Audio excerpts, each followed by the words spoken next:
The sun of the new century rose over Lake Ohrid, casting a long shadow from the school that Simeon had built.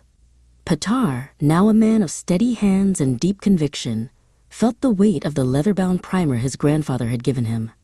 Beside him stood Milica, the chief archivist, whose life was dedicated to the rhythmic scratch of the quill. Together, they surveyed the scriptorium, knowing that their task was no longer to create a script, but to ensure it never vanished from the earth. The fame of the Ohrid Literary School had crossed the borders of empires. Theophylact, an envoy from the glittering courts of the south, arrived not to conquer, but to observe. He met with Desislava, now a venerable sage of the scriptorium, to discuss the translation of complex philosophical texts.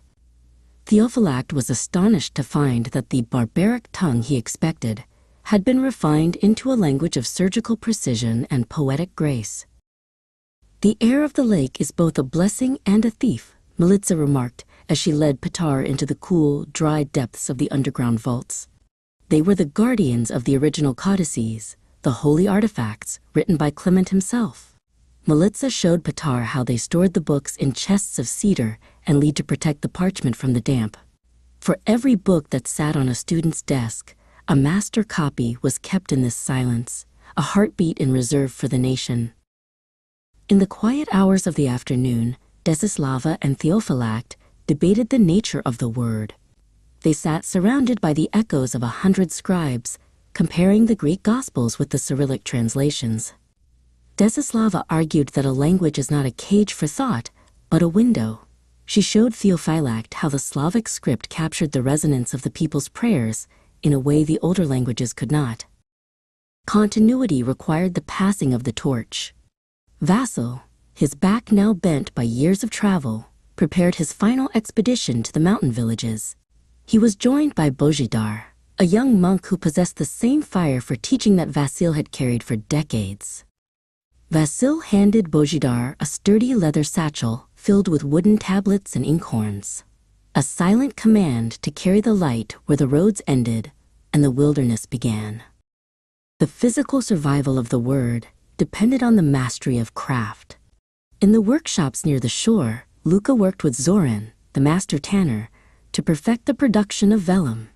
They inspected skins that had been scraped and stretched until they were as smooth as silk and as white as bone. Luca knew that the most beautiful illumination would fade if the surface beneath it was weak. Zoran provided the sturdy skin upon which eternity would be written. The school became a beacon for seekers from the frozen north.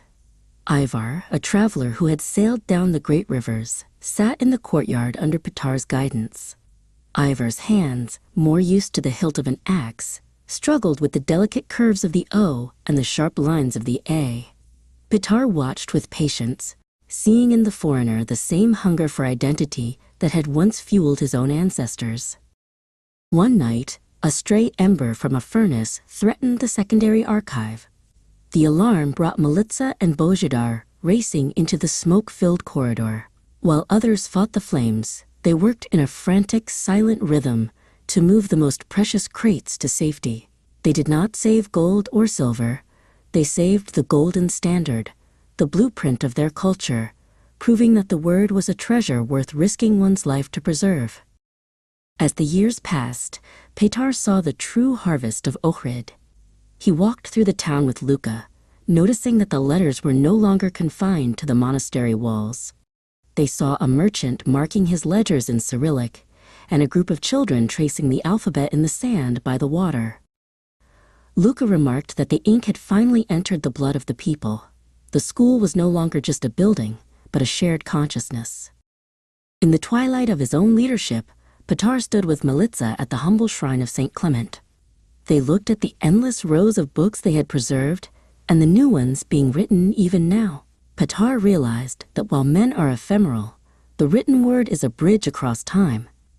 As long as a single person could read the lines they had protected, the soul of Ohrid would remain unyielding and forever bright.